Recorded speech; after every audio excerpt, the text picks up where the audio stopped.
Wanna play?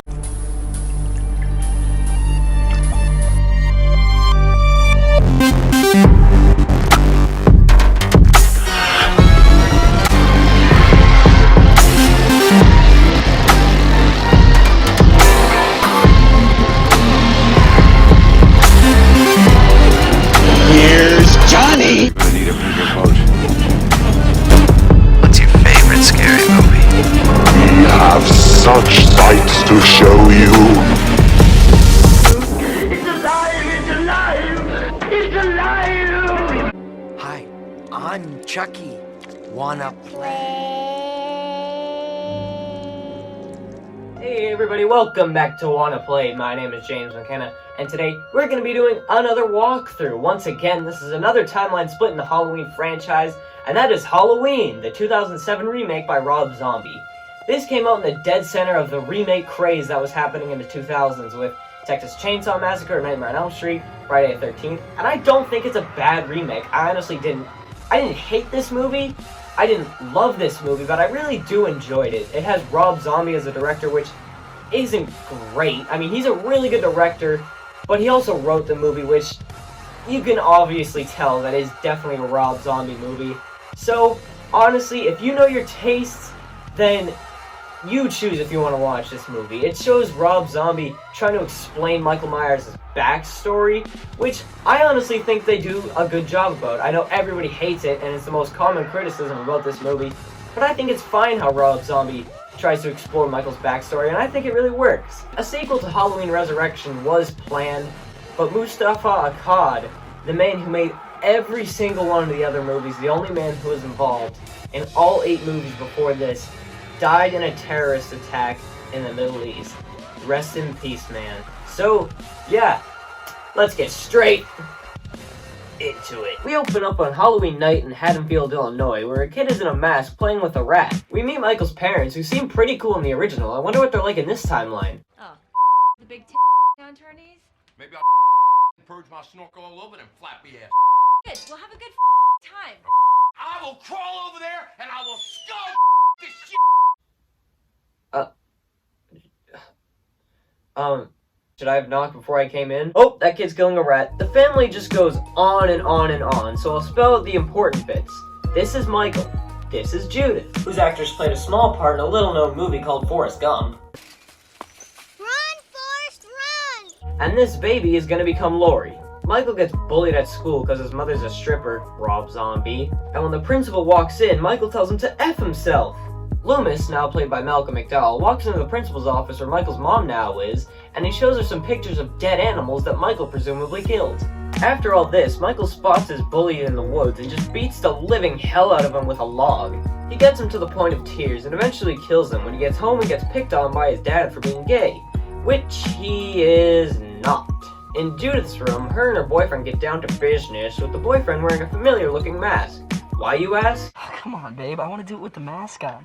Oh, I guess he knows what he likes? Oh yeah, then Michael duct tapes his stepfather to the chair he's sleeping in and cuts his freaking throat open. How did he not wake up when Michael was duct taping him to the chair? Heavy sleeper, I guess. Judith's boyfriend also gets mercilessly beat down with a goddamn baseball bat because he didn't ask Michael if he wanted a bite of that PB&J he was eating for no reason. Then over 20 minutes in, we finally get to the iconic opening kill from the first Halloween, mask and all.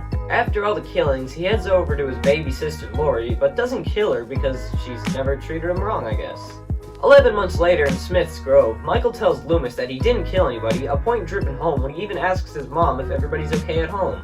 We meet the janitor of the sanitarium, Ismail, and after a lot of nothing, like literally seasons later, Michael, his mom, and Loomis have a nice, friendly lunch. Oh, Michael also brutally and cold-bloodedly murders a nurse, but are those pancakes, Mrs. Boogeyman? 15 years later, Michael gets chained up and talks to Loomis, who tells him that he's no longer going to be his doctor. Loomis also has a book about Michael, but I don't really need to say much more. It'll make more sense in the next movie. Michael goes to get transferred to another sanitarium in chains when he just tears right through them in the sickest scene in the movie. Oh, and what's that? That's Bill Moseley from the Texas Chainsaw Massacre 2. Oh, and who's this? Why, it's Malachi from Children of the Corn. Ismail notices some dead officers when he too gets killed in a surprisingly really well made scene that genuinely makes me feel sad for Ismail and has done since the first time I saw this movie. Then, hell yes, we meet Big Joe Grizzly, who's played by the awesome Ken Foray, who's taking a dump. Nice. In another amazingly badass scene, the two absolute behemoths start to wail on each other, wrecking a real gas station bathroom before Michael finishes them off with a stab. Then, wait, could it be?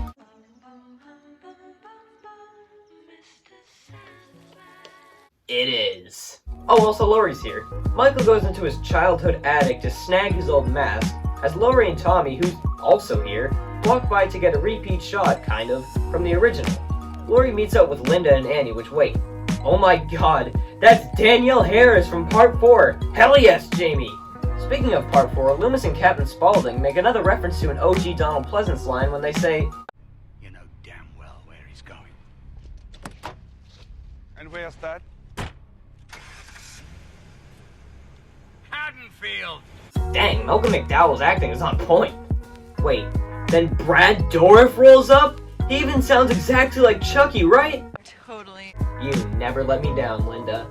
We get some more rehashing of OG scenes when Loomis talks to the ice cream man that he discovered Judith's gravestone. Oh, never mind, that's a dead animal, my bad. Linda and Bob go to the extreme in their friend's dead parents' bedroom, which...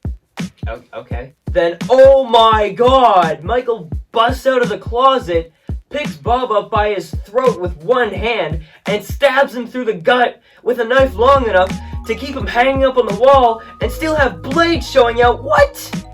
Yeah, Mikey, you earned that head tilt. Wait, stop the presses, folks. Is it time for the Ghost Bob show? Guess so, because Michael strangles Linda to death. Annie picks up Laurie to do some babysitting, then Michael kills Laurie's adopted parents for no reason. Michael then goes on to watch The Thing with Lindsay, who's also here, then follows her and his ex-niece down to Laurie's house. After a little bit, Michael kills Annie and her boyfriend, and finally the chase is on. Laurie and the kids hide in a closet, and Michael kills a cop right in front of him. He carries Laurie's all-of-a-sudden unconscious body out into the night when Chucky and Tip, Brackett and Loomis roll up to Annie's place. Loomis heads down to Laurie's house after speaking with the kids, where Michael's currently having a family reunion with his baby sister. Laurie stabs her brother, who regains consciousness immediately, and launches her into an empty pool. Michael circles the pool for a little while, and then Loomis doesn't shoot him 6 times! He only shoots him 3 times! The two of them quote the ending from the original, but remember how I said it makes for a good twist in this movie? That's because... Haha, gotcha! This ain't the end! We get a needlessly long scene of Michael trying and failing to find Laurie, then after forever, Michael tackles her through the signature Michael's family balcony. Laurie snags a gun and we end the movie with Laurie shooting Michael's face in! Awesome! But don't go away yet, because it's awards time. Now my favorite part is actually kind of a toughie because I do enjoy this movie a lot, but I think I'm going to give my favorite part to Michael's escape sequence, because oh my god! He busts out of those chains and just kills every single officer one by one, mercilessly. He's just going in, he's whooping everybody, breaking out of his chains. He's so cool, the mask is awesome on him, and Tyler Mane just makes the scene amazing. This scene is maybe the best in this movie, one of them at least. There's a lot of badass scenes in this movie, but I think this one is probably the best. Honestly, it's a really good scene. And although it's different in a different cut of this movie, which, yeah, it's pretty bad, which might actually add to the fact that this is my favorite part, simply because it's just not the other one. So yeah, I guess that's gonna have to be my favorite part because it really is really cool. How about this? You know how I said the best character can never be a repeat? Well, I'm gonna make a rule that it can be in remakes, because if it's a remake, that means that it's obviously not the same character as the one in the original, so... I guess since it's technically not the same guy, I could give this to Michael Myers, I could give this to Laurie Strode, but I'm gonna give it to Sheriff Brackett because it's Brad Dourif. He's the voice of Chucky. What else do you think I should do?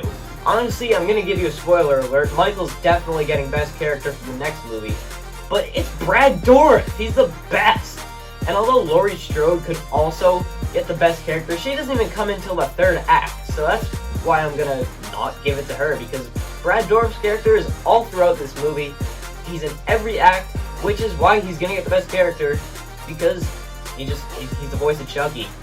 But the worst character is gonna go to Michael's stepdad, Ronnie, because he's a Rob Zombie character. Like, talk about stereotypes, oh my god. He's the most Rob Zombie character in this movie, which means trash dialogue. He's just a piece of crap, terrible, awful character.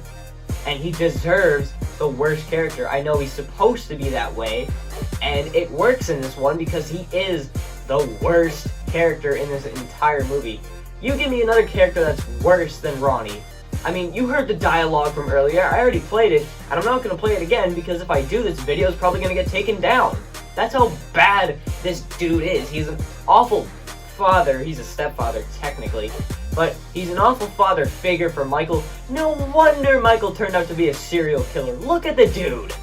There are actually a lot of kills in this movie, a lot of them which I didn't even discuss. And a lot of them are really good kills. These kills are very original for the Halloween franchise, so it was tough to give out the best kill because a lot of them are really good. But I'm ultimately going to settle with Ismael Cruz because it stuck with me ever since the first time I watched this movie. He's an awesome character, and he was good to Mikey. He says, "Mikey, I was good to you." And he sells it so good. The crying when he's drowning, it makes you feel so sad for him. And then to cap it all off with the TV smashed through his head, that's amazing. By far the best kill in this movie. I could give it to Big Joe Grizzly, bitch. But ultimately, Ismael's really stuck with me more, resonated with me more. So ultimately, Ismael does get the best kill in this movie. Worst kill also has a ton of options because a lot of them were off screen and some of them weren't even discovered by people in this movie, only just us. So there was a lot of options for the worst kill too. But ultimately, I'm going to give it to Laurie's parents because why were they killed? I mean, in the original timeline, it took them to the 5th movie to kill Laurie's parents. So why just kill them off in this one? I don't know. The kills weren't bad necessarily, but why were they there? Michael didn't have to kill him, he didn't need to, he just did, and the kills, they are not the worst in the movie, but they're just the most random, and I do think that if Michael was gonna kill his sister's real parents, or adopted parents I should say, it should have been bigger. I mean, sure, the mom was in Cujo, so I guess you can make the argument that she shouldn't have died either because she was a final girl before, but like, let's be honest, Cujo is a dog, Michael Myers is a specimen human being thing. So I guess that might take her out of commission a little bit, but I'm still gonna give Laurie's parents the worst kill. Scariest Scene has a lot of options because this was a pretty terrifying movie at times, but I'm definitely gonna have to settle with the ending on this one because it's one of, if not the scariest ending in the entire Halloween franchise. It's not the best ending, that goes to H2O easily, but it is one of the scariest endings and scariest scenes in the entire franchise, and it is the scariest scene in this entire movie. That ending is so terrifying. The behemoth Michael trying to kill and get Laurie, and then especially that jump scare after Loomis shoots Michael in the car. It's a crazy jump scare, it's a terrifying jump scare that gets everyone every time they watch it. So it has to get the scariest scene because that jump scare is insane, and Michael is just a scary character in this movie. But I'm gonna give the dumbest moment to Michael's escape sequence in the director's cut because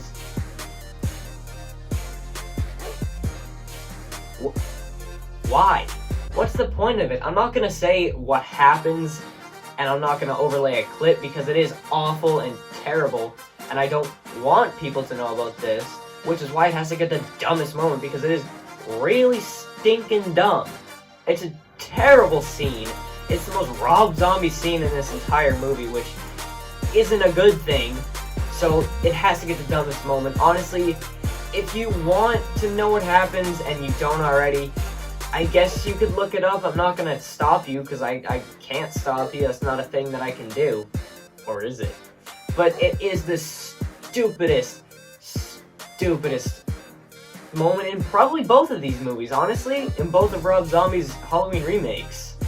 But I'm gonna give the most iconic bit to Michael's fight with Joe Grizzly because this honestly is everybody's favorite part of this movie. Not me, it's honestly probably my second favorite part though. If that was an award, this would get the second best part for me. But yeah, it's definitely the most remembered scene in this movie. Maybe not the most remembered part, that might be Michael Myers' mask and portrayal himself, but the most iconic bit definitely is going to go to this because this fight is amazing. You have Ken Foray playing Big Joe Grizzly, and he's fighting Michael Myers, legitimately fighting Michael Myers, and it's an insanely well-made scene, which is why it gets the most iconic bit, because it is the most remembered and probably best part about this movie. That amazing fight. Sure, the kill isn't that great, but this isn't the best or worst kill. This is the most iconic bit, so it has to go to this. Thanks for watching my video.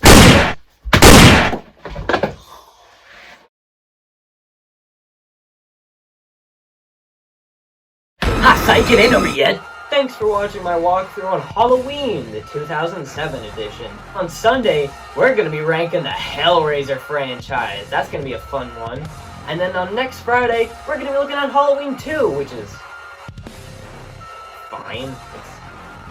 It's fine, guys. It's fine. But thanks for watching this walkthrough on Halloween, the 2007 edition. What are your thoughts on this movie? I know a lot of people hate it, and I know a lot of people really like it. I'm definitely on the more like it side. I don't love this movie. It's not as good as the original or anything. But I do think it is cool how Rob Zombie tries to explore Michael's backstory. But yeah, until Halloween 2 and the Hellraiser ranking video, thank you for watching, goodbye, and good night, bye.